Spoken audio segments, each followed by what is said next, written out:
It's the end of August and I'm here on the Wisconsin River with my good friend Kurt Schultz. He's guiding here. Kurt's guide service out of the Wausau area. This particular section of the Wisconsin River is actually kind of small and relatively shallow. There's a lot of fish in here though, and I'll tell you what, the conditions are really kind of tough. We got my favorite, the cold front here and the kind of high skies, but you have assured me and you've kind of proven that there's a lot of muskies in this stretch of river.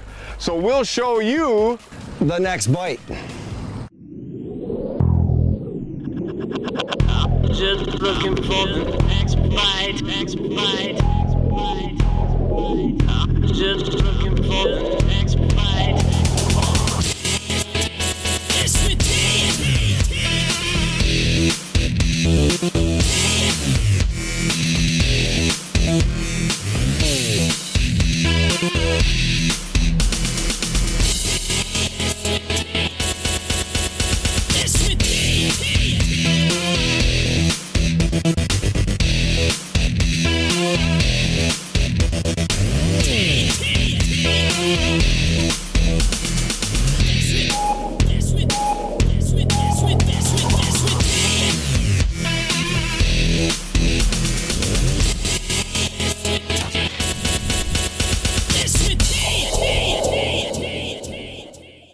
couple things about fishing rivers. Now these smaller rivers, I mean, to be honest, they're not all that complicated. So you're basically just trying to get out and cover it all. But the basics of where you're going to want to start fishing is that anytime you go through a riffle or a rapids, what you're going to find after you get through that is a hole. That's going to be a good section to check and start fishing. You want to cover the deeper water where the current is. You want to cover the real shallow stuff, and you want to cover those breaks in between too. Now, as far as lures go, that's pretty shallow. So here you're mainly talking bucktails, jerkbaits, crankbaits that are running shallower. Don't get freaked out. People that are used to fishing in natural lakes, if some of your baits aren't working properly according to how you look at them because of the current, don't worry about that. I can tell you from personal experience, I didn't have the confidence at first, but take your favorite baits, even if they look like they're running to the side, not always going to the same side, and fish those current areas.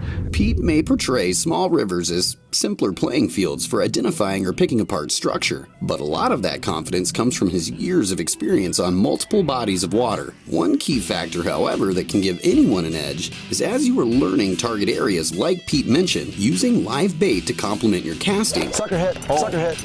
Even as early as August, like it is now, got him, Pete.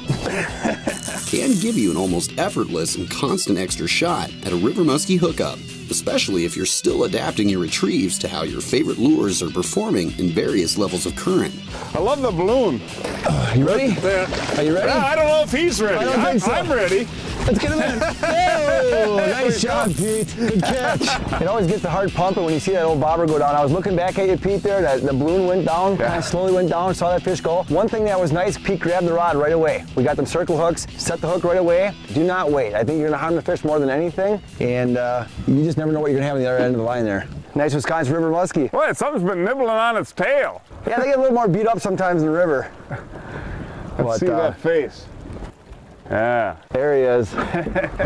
Nice fish. Yeah, oh, he's waving goodbye. Little life left back in him. Yeah. Waving goodbye. Go ahead and get him back. We'll get him back in for another day. We're doing a little something extra this morning here, which really in the month of August generally don't do a lot of, but we're adding live bait to the presentation.